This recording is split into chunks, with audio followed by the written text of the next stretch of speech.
Bonjour et bienvenue sur Oxitude pour un nouveau podcast. Un podcast consacré aujourd'hui à l'application Greta, une application qui permet de faire de l'audio-description à travers un smartphone. Et pour ça, pour parler de ça, je suis avec Soph. Bonsoir Soph. Bonjour Philippe. Et Bonjour Julie. nous avons le plaisir d'accueillir Julie de l'équipe de Greta. Bonjour Julie. Bonjour. Et bonjour Julie. Donc Greta est une application allemande. Et donc vous êtes actuellement en Allemagne. Il y a un petit décalage parce qu'il semblerait que la fibre optique fasse plusieurs fois le tour de la Terre pour aller jusqu'à Berlin. Mais ça va. J'espère que ça va fonctionner quand même. Oui, ça fonctionne. Qu'est-ce que Greta, si vous pouvez un peu nous présenter l'application, le service, avant qu'on entre vraiment dans le vif du sujet. Bien sûr, avec grand plaisir. Déjà, merci beaucoup de me recevoir. Je suis ravie d'être avec vous. Je suis Julie, je suis la responsable de la communication francophone chez Greta. Donc, si je ne peux pas répondre à toutes vos questions niveau technique, voilà, je m'excuse par avance, mais je viens du coup vous expliquer, en tout cas, faire une présentation de l'application.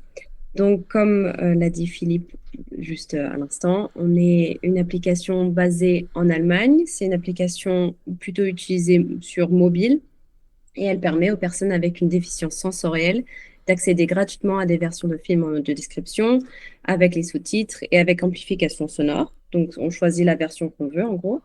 Et ça fonctionne sur le propre smartphone, indépendamment de l'aménagement de la salle de cinéma. Donc, il n'y a besoin de rien d'autre que le smartphone.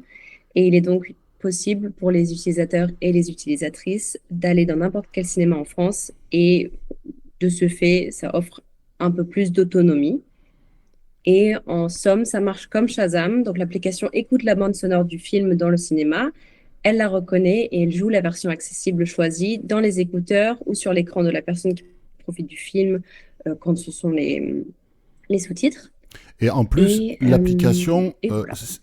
reconnaît l'endroit du film où on est et synchronise bien évidemment l'audio-description avec l'endroit précis qui se joue dans la salle.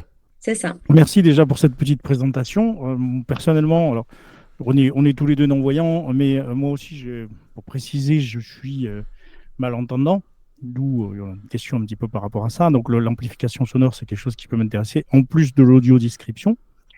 J'ai pu utiliser cette application plusieurs fois et donc je peux juger surtout de la facilité avec laquelle on peut l'utiliser. C'est très très pratique, la synchronisation. Quand on se déplace, on revient devant le film, ça synchronise automatiquement. Donc ça, c'est vraiment bien. Donc ici, la question que je vais vous poser, surtout le travail à fournir, pour vous, qu'est-ce que ça implique en termes de travail pour nous proposer des films, soit en audio description, soit en amplification sonore, pardon. Voilà, est-ce que c'est automatisé ou est-ce que c'est à la main ou la proportion entre les deux, excusez-moi.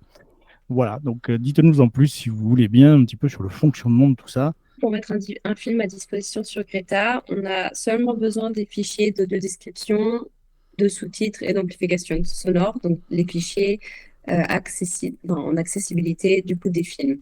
À partir du moment qu'on les a, donc du coup ils viennent des distributeurs, des producteurs, productrices de films, et quand on les a reçus, il nous faut en gros quelques heures pour pouvoir les mettre à travers les développeurs sur l'application et après elles sont disponibles pour tout le monde en gros. Le travail qui prend le plus de temps, c'est le travail en amont. Donc on doit entrer en relation avec les distributeurs pour qu'ils travaillent avec nous et qu'on garde ce contact-là aussi pour permettre l'accessibilité d'autres films. Et voilà, en gros, c'est juste ça. Et c'est compliqué d'obtenir ce genre d'informations de la part des producteurs ou des distributeurs des films? Ça dépend toujours de la personne avec qui on est en contact. Donc, il y a des distributeurs et des producteurs qui sont hyper OK, qui ont envie de mettre leur film sur Greta, en gros, qu'il y ait beaucoup plus d'accessibilité et que leur film soit accessible comme ça. Et il y a des distributeurs qui ont besoin d'un petit peu plus de persuasion et voilà, qu'on leur explique aussi pourquoi voilà, les personnes malvoyantes, par exemple, elles veulent aussi aller au cinéma. Ça, Ouais. de temps à autre, il faut, voilà, c'est un gros travail. Mais outre ça, le je pense que ce qui est le plus important, c'est aussi tout le côté de la sécurité. Donc, il y a des grandes exigences. Oui. Donc, au niveau de la bande-son, donc des films, comme vous le disiez Oui. là tout de Oui, suite. pour pas retrouver ça sur les sites Voilà, de piratage, et Mhm. on sait exactement. ce qu'il en est, oui, oui, oui. On a des grandes exigences sécurité sur lesquelles on doit faire vachement attention. C'est aussi, peut-être on y reviendra plus tard, mais c'est aussi la raison pour laquelle on a besoin de demander aux utilisateurs et aux utilisatrices de, d'avoir un compte sur Greta D'accord, avec un mot de passe. d'accord. Donc ceci explique pourquoi il n'y a pas énormément de films sur Greta, j'imagine. Déjà parce que il vous faut les autorisations et ça c'est beaucoup de travail. Est-ce que vous avez de grosses équipes? Alors j'imagine que dans chaque pays où vous êtes présent, vous devez avoir des équipes pour faire les démarches, ou vous le négociez au niveau européen, ou dans chaque pays, et dans ces cas-là, effectivement, il vous faut des équipes pays par pays. Par contre, on est une toute petite équipe. Donc là, on a deux personnes pour la France, donc mon collègue et moi. Mais D'accord. sinon, on a une personne par pays enfin, dans lequel on travaille. Donc c'est une toute petite équipe. On n'a pas énormément de moyens ni d'effectifs parce que voilà, on fait beaucoup de choses à la fois et voilà, par pays, donc une personne.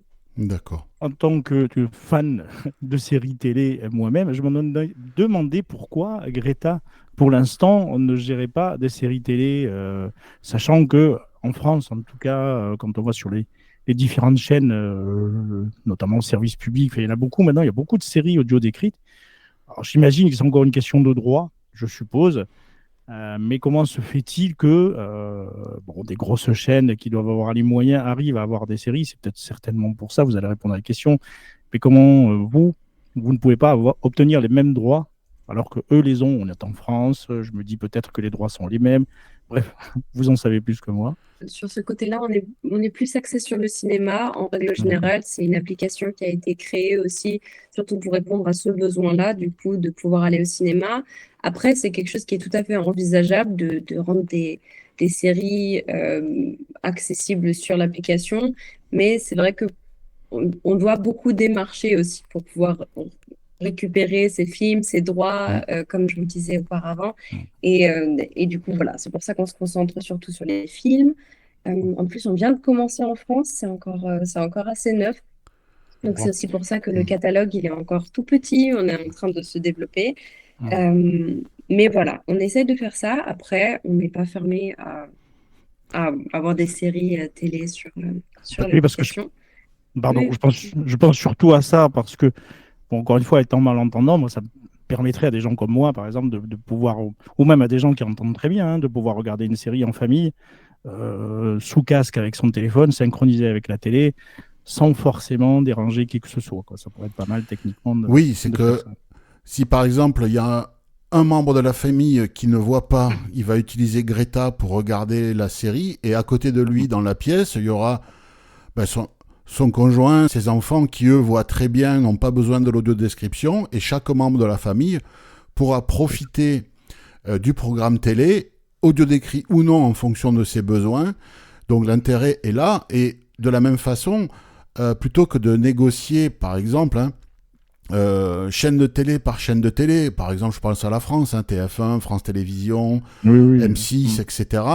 Peut-être pourquoi ne pas aller voir, alors j'imagine vous êtes que deux, mais au niveau européen, contacter Netflix, Max qui vient d'arriver en Europe, Apple TV+, ou Amazon Prime Video, pour proposer justement, parce que l'audio-description ils l'ont, Netflix plus ou moins, Apple là à fond, et donc pour proposer ça en complément à vos offres au cinéma. Est-ce que c'est prévu à moyen ou long terme, ou c'est pas du tout dans votre feuille de route? on avait des contacts avec Netflix, il me semble, il y a encore un an, pour un projet qui a fini par ne pas se réaliser, ou en tout cas qui est en stand-by, donc qui est en pause pour le moment. Mais sont des projets, je pense que toute l'équipe aimerait beaucoup réaliser, qui sont pour le moment, mais un petit peu en arrière. Et voilà, on se focus pour le moment surtout Sur le sur les cinéma. films accessibles, mais définitivement, ce serait super si on pouvait commencer à rentrer en contact avec tout le monde de la télé. Et Non, parce ça sera que, sûrement un jour. oui, ça permet. Aller au cinéma, avoir de l'audiodescription, c'est très très bien. Mais pouvoir aussi regarder un film, après tout, pourquoi pas. Il n'y a pas que C'est les vrai, séries à la hein. télé, hein, mais un Mhm. film aussi à la télé, dans les mêmes conditions. Et donc, la personne aveugle bénéficie de l'audiodescription à travers Greta. Et les autres membres de la famille qui voient bien, eux, ils bénéficient de la bande de son sans l'audiodescription dont ils n'ont pas besoin, qui va les gêner. Ou Donc, même de l'amplification sonore ou de également, hein. l'application. C'est Oui, bien. alors quand je dis audiodescription, c'est ou les autres Oui, les fonctionnalités, deux. hein, voilà. Oui, oui, oui, Voilà, ou tout à les fait. autres fonctionnalités de Greta, bien sûr. D'un point de vue technique, une question que je me posais dans l'interface, vu que je suis susceptible d'utiliser les deux versions, pourquoi ne peut-on pas, dans les paramètres, cocher toutes les catégories de films qui sont disponibles, amplification sonore et audio-description, afin d'avoir toute une liste de ce qui est dispo. Parce que du coup, ça oblige un petit peu à retourner à chaque fois, cocher la catégorie qu'on veut. Bon, là, il n'y en a pas beaucoup, donc c'est pas très gênant. Mais le jour où on aura beaucoup de films, peut-être que c'est quelque chose que vous pouvez envisager, ou est-ce que ça a un intérêt? Définitivement. Ça, de toute façon, on reçoit des retours aussi. Et donc, celui-ci, c'est un très, très bon retour. Merci beaucoup. On le fait remonter aussi. Euh, on fait régulièrement des mises à jour sur l'application. Et l'une d'entre elles fera sûrement l'objet d'un changement pour le choix des catégories et des films. C'est juste pour l'instant, c'est la façon dont l'application marche, mais D'accord. voilà, elle évolue au fil du temps. Et voilà, c'est juste une question de temps pour De temps, qu'on d'accord. continue à... Très Voilà, bien. c'est ça. Mais en tout cas, en règle générale, on est super preneur de tout type de retour des utilisateurs, des utilisatrices, mais aussi des personnes qui sont simplement intéressées parce Mm. que on veut rendre l'application la plus simple possible d'utilisation pour les utilisateurs et les utilisatrices. C'est très, très clair. Ah oui, Donc, parce que n'hésitez jamais à nous faire part de n'importe quel retour. c'est vrai que la technologie, hein, étant ce qu'elle est, c'est vrai que c'est agréable de pouvoir aller au cinéma, comme tout le monde, et ne pas se préoccuper, savoir si le film est disponible ou pas. On le fait à la maison, et puis ouais, on y va tranquillement, on se met où on veut, et on ne demande rien à personne. Et ça, Oui, c'est vrai que c'est très, très intéressant. par rapport aux solutions de C'est ça. description qui proposent du Wi-Fi, Mm. Mm. du matériel dans la salle qui marche pas toujours d'ailleurs, ou C'est ça. qui est pas C'est disponible. ça. Oui, oui. Là, c'est vrai qu'on est autonome, on est indépendant. On, Clairement. on va revenir sur la création de comptes utilisateurs obligatoires pour utiliser Greta. Donc vous avez répondu en partie, c'est pour savoir qui est qui et pour éviter que, j'imagine, n'importe qui utilise l'audio description, le volume sonore amplifié, etc. Mais que faites-vous des données utilisateurs quelle conformité avez-vous avec le RGPD, par exemple? C'est une très très bonne question. Du coup, le compte d'utilisateur, il est nécessaire pour le fonctionnement de l'application pour des raisons de sécurité. Donc, avec les données des films qui sont sur l'application, comme on en a parlé là à l'instant, on a des exigences de sécurité qui sont posées par les studios et les distributeurs. Est-ce que Et l'une de ces conditions, c'est par exemple que les utilisateurs et les utilisatrices aient un mot de passe pour entrer sur l'application. Donc, c'est juste une de ces conditions-là. Néanmoins, on essaie de rendre ça le plus simple possible. Donc, par exemple, on peut enregistrer le mot de passe dans la base de données du téléphone, là où il y a tous les mots de passe, par Mhm. exemple, pour pouvoir y accéder plus facilement. Quant aux données personnelles, du coup, des utilisateurs, vous pouvez relire les informations plus en détail dans les conditions générales d'utilisation, mais nous ne les utilisons pas. Donc, c'est inscrit ici, on ne les utilise pas. vous voulez- D'accord. J'imagine vous faites pareil, mais les conditions d'utilisateur, personne ne les lit, jamais. C'est ça, c'est Vous- pour ça que je vous le dis ici et que c'est une très très bonne question parce que en effet, voilà, on ne les lit pas. Autre Mm. chose, Mais c'est écrit pour que tout le monde puisse le savoir. quand par exemple, j'utilise l'application, je me suis connecté avec mon identifiant, mon mot de passe, je vais au cinéma et la séance commence et je bénéficie de l'audio description dans mon casque, est-ce que, justement, pour des raisons de sécurité, vous mettez ce qu'on peut appeler un watermark ou un tatouage sur la bande son qui est lié à mon compte? C'est-à-dire, est-ce que vous ajoutez un signal sonore en plus dans ce que j'entends, mais qui n'est pas audible, qui est lié à mon compte pour m'identifier? Comme ça, si par exemple la bande son d'un film se retrouve sur un site pirate, eh bien vous serez en mesure de savoir quel utilisateur a piraté. Ça, je peux pas vous y répondre. Il faudrait que je demande avec les développeurs ou avec les personnes qui s'en occupent, mais ça, c'est un petit peu trop, D'accord, trop d'accord. poussé C'est vrai que on dans le n'avait pas mis, back-end. je l'avais pas mis dans les questions parce que bon, on va pas le cacher à nos auditeurs, on a quand même travaillé sur les questions un peu avant. On vous a fait passer les questions pour que vous sachiez un peu où on va, quoi. Voilà. Mais c'est vrai que celle-là, elle n'y était pas. Donc bon. Mais de toute façon, j'imagine que si c'était le cas, ça serait inscrit dans les conditions générales d'utilisation vis-à-vis du RGPD. Donc si c'est pas inscrit, c'est que c'est pas le cas. Mais ce sont des choses qui se font. Hein, c'est pour ça que je posais la question. Je suis persuadée que c'est une très très bonne question. Je suis désolée que je puisse pas y répondre. C'est pas grave. Merci de l'avoir posé. Ouais, exactement. Quelles sont les évolutions que vous prévoyez pour l'avenir dans un futur proche? Alors c'est vrai qu'il y avait une question à la base qui était, que moi personnellement, qui l'avais mise, je trouvais que ça communiquait pas beaucoup hein, chez Greta. Vous êtes une petite société, je peux le comprendre, mais justement, ça a commencé à pas mal bouger parce qu'on reçoit des mails, il y a des nouveaux films qui ont été mis là, ces derniers temps, il y en a eu 2. Donc, qu'est-ce que vous prévoyez? Je vois que ça reprend un peu. Voilà. On a, par exemple, moi chez Méchant 4 qui sort dans Oui. 2 jours. Donc ça, c'est Bien passé. notre grand truc de la semaine. Voilà, donc ça sera disponible sur l'application dès sa sortie, donc le 10 juillet, dans 2 jours. Et donc, comme je vous l'ai dit, on se concentre surtout actuellement, principalement, sur le développement du catalogue pour rendre le plus de films possible accessibles, parce que c'est ce qu'on nous a toujours dit depuis le début, où on a commencé à communiquer avec différents acteurs importants en France. Et oui, regardez, on a cette solution. Et on nous a toujours dit, ben oui, mais enfin, bon, vous n'avez pas de film. Oui. Qu'est-ce que vous voulez qu'on fasse? Oui, Et voilà, donc maintenant, on a des films. Mm. Et c'est ce qu'on essaye, voilà, on essaye d'étoffer le catalogue pour pouvoir montrer à tout le monde, regardez, ça fonctionne. Si vous pouvez utiliser, si ça vous intéresse, utilisez et voilà.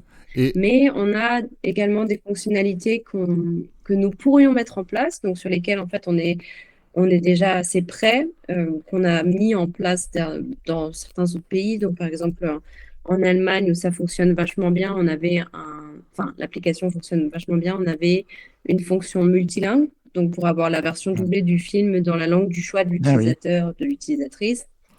On a au Brésil la langue des signes aussi, donc une version en langue des signes pour les personnes qui veulent regarder le film en signé. Et voilà, pour le moment, en France, c'est pas une priorité parce que c'est pas quelque chose qui a été demandé explicitement. Et donc, on veut surtout étoffer notre catalogue, mais ce sont des possibilités, du coup, qui peuvent être mises en place. Et vous pensez proposer quel rythme de nouveautés par mois ou par semaine ou par an? Vous avez un peu une idée pour que nos auditeurs sachent un peu à quoi s'attendre? Est-ce que ça va être un film par mois, un film par semaine? Vous avez un peu quelques idées? Vous avez un peu de visibilité à moyen terme? Pas vraiment, pour être honnête. Donc, on est très dépendant des distributeurs à ce niveau-là. Et pour le moment, les films qui sortent avec Universal Pictures France, on les a sur l'application. Donc, par exemple, on a eu The Fall Guy, on a eu The Bike Riders aussi dernièrement, et Kung Fu Panda, on a Moi Moche et Méchant. Mais voilà, donc c'est toujours une phase de test en France, et ça commence petit à petit. Mais voilà, on ne peut pas prédire tant en avance. Pour le moment, on sait qu'on a Moi Moche et Méchant 4, et après, on espère que ça va continuer toujours sur cette lancée-là. Pour le moment, On a eu ces derniers mois, en tout cas, 4, 5 films. Hmm. Donc, ça fonctionne plutôt pas mal pour un début, en tout cas. Ça va rester, vous envisagez que ça reste gratuit ou peut-être proposer des fonctionnalités supplémentaires qui pourraient être payantes ou c'est pas la philosophie de Greta? Le but, franchement, c'est de rester gratuit pour les D'accord. utilisateurs et les utilisatrices. C'est quelque chose qui est très, très important Hmm. pour nous et c'est le principal, en gros, que ça reste quelque chose que les personnes puissent utiliser et vraiment qui leur apporte quelque chose et pas Oui. qu'ils ou elles doivent payer quoi que ce soit. Et est-ce qu'on peut aider d'une certaine manière ou est-ce que ça aussi c'est envisageable ou c'est pareil parce qu'on pourrait avoir envie de vous aider, de contribuer si ça pouvait aider aussi à faire évoluer tout ça. Maintenant, si c'est une question de droit, on peut donner tout ce qu'on veut, je suppose que ça changera pas grand-chose. Ouais, non, c'est les droits, hein. En fait, il faudrait. En fait, si tu veux aider, il faut que ton oncle soit un des gros distributeurs Ouais, du c'est ça. cinéma à Paris, et comme ça, tu pourras aider. Mais sinon, je sais pas. Mm. Ben, déjà, on en parle. Franchement, voilà, c'est un des plus grandes choses qu'on puisse faire, en gros, c'est d'en parler et tous les retours, que ce soit des suggestions, critiques ou positifs, hein, ça peut être sympa aussi. Ou alors même de demander, voilà, est-ce que tel film va être disponible sur l'application, Mm. nous faire remonter ça pour que nous, on puisse faire remonter ça au distributeur. Ça nous aide beaucoup et en plus, on est ravis de pouvoir savoir comment ça se passe pour l'utilisation de l'application en France. Donc, on est très, très preneur de Oui. voilà, de tout retour. Alors, moi, j'ai une question complémentaire. Donc là, moi, Moche et Méchant 4, c'est ça? Moi, je suis pas très Oui. cinéphile, C'est ça. mais c'est pas grave. Euh, va sortir dans 2 jours. Donc, nous enregistrons le lundi 8 juillet 2024. Dans 14 mois, je crois, ce film sera disponible sur Canal+, théoriquement, en France, à la télé, selon la chronologie des médias. Est-ce que, dans 14 mois, assis sur mon canapé devant ma télé, regardant Canal+, ou TF1, ou France 2, peu importe, moi chez Méchant 4 est au programme ce soir-là, je prends l'application Greta, et est-ce que le film sera toujours disponible dans Greta dans 14 mois, ou est-ce qu'il va disparaître de l'application Greta quand il ne sera plus disponible en salle, ou est-ce qu'il va rester ad vitam aeternam dans l'appli, ce qui va permettre aux gens qui ne l'ont pas vu au cinéma de le regarder à la télé et de bénéficier de l'audiodescription, de l'amplification par Greta. En Allemagne, ça fonctionne comme ça. Parce qu'à partir du moment où on a eu un film, on a eu les fichiers, du coup, de description, etc., d'un film, c'est possible. Donc ça, c'est assez cool. Après, on n'est pas à l'abri qu'un distributeur nous dise, voilà, ça, on ne veut Oui. pas. Mm. Et vous devez retirer, en gros, les, les versions. Mais à la base, c'est pas quelque chose qui serait dans leur intérêt. Mm. Donc, a priori, c'est possible. Oui, donc ça Ou alors, ce permettra, sera possible. à terme, ça permettra d'avoir Greta Mm. au-delà du cinéma. Donc, c'est qui C'est ce que plutôt. j'ai cru comprendre. Ouais. J'ai vu les films sont là, même des anciens films sont encore là, Donc, c'est effectivement. plutôt une bonne dans chose. l'appli, ouais. Mm. Plutôt une bonne chose, oui. Bon, après, c'est vrai que il peut arriver qu'il y ait des chaînes de télé qui soient un peu inélégantes et qui coupent des morceaux de film, hein, parfois. Ouais. Mais Mhm. bon, apparemment, l'application est suffisamment réactive pour se recaler, se resynchroniser. Donc, ça, c'est pas. Voilà. En tout cas, merci pour tous ces renseignements, toutes ces informations, pour avoir répondu à nos questions. Est-ce que vous voulez ajouter quelque chose? Je voulais vous remercier et puis bon, bah, m'excuser pour les quelques questions où j'ai peut-être pas été si claire que ça, mais voilà, merci beaucoup pour l'accueil. C'était super d'être ici et merci de m'avoir reçu. Ben, avec plaisir. Pour les questions, non, c'était Oui. parfait. Après, c'est vrai que il y a une ou deux questions qui n'étaient pas prévues. Alors, forcément, on s'est laissé aller avec Sauf, surtout moi d'ailleurs. Mais bon, voilà. Et ouais. C'est pas grave. Mais bon, en tout cas, moi aussi, je voulais vous remercier pour ça. Cette application, on l'aime bien hein, dans le milieu des fictions visuelles. C'est vrai qu'on déplorait le fait qu'il n'y avait pas grand-chose pour l'instant, mais ça, justement, ça évolue, ça permet de donner un peu plus de Ben, visibilité il y à avait des tout, solutions voilà. Wi-Fi prometteuses Ouais, également, mais il faut équiper les salles, ça marche pas c'est ça. toujours. Pas Les, aussi pratique, quoi. ouais, Ouais. les directeurs de salle, bah, ils le font, puis après ils font pas la Pas maintenance, la maintenance ou derrière. voilà. Donc, alors que là, on est autonome, quelle que soit la salle, C'est ça. on prend son smartphone et en avant, quoi. Ouais, Et ça marche. Ouais, et ça marche parce que, encore une fois, équipé d'appareils auditifs, je suis déjà retrouvé avec des films qui ne fonctionnaient pas, avec l'échantillonnage, et là, avec Greta, ça marche tout de suite. Donc, ouais, c'est bien. voilà. Donc, en tout cas, ben, Bon, je suis ravie. vous féliciterez les équipes. Avec grand plaisir. Ils seront ravis aussi. En tout cas, merci Merci beaucoup. beaucoup. N'hésitez pas, chers amis auditeurs, Greta, ben, vous retrouverez les liens sur la page de ce podcast pour leur site officiel. Le lien dans l'App Store pour les utilisateurs d'iPhone et dans le Google Play pour les utilisateurs d'Android. C'est gratuit, vous créez un compte, vous regardez un peu ce qui est disponible comme film, ce qui vous plaît. Et puis à partir de là, eh bien, ben, vous allez au cinéma et vous profitez de l'audiodescription tranquillou dans le En siège, autonomie. en Voilà. toute autonomie. Voilà, voilà. Merci beaucoup, Julie. Merci, Merci. Soph. On se voit bientôt Merci, sur merci à toi. Oxitude. À très Au bientôt. revoir. Au revoir. Au revoir.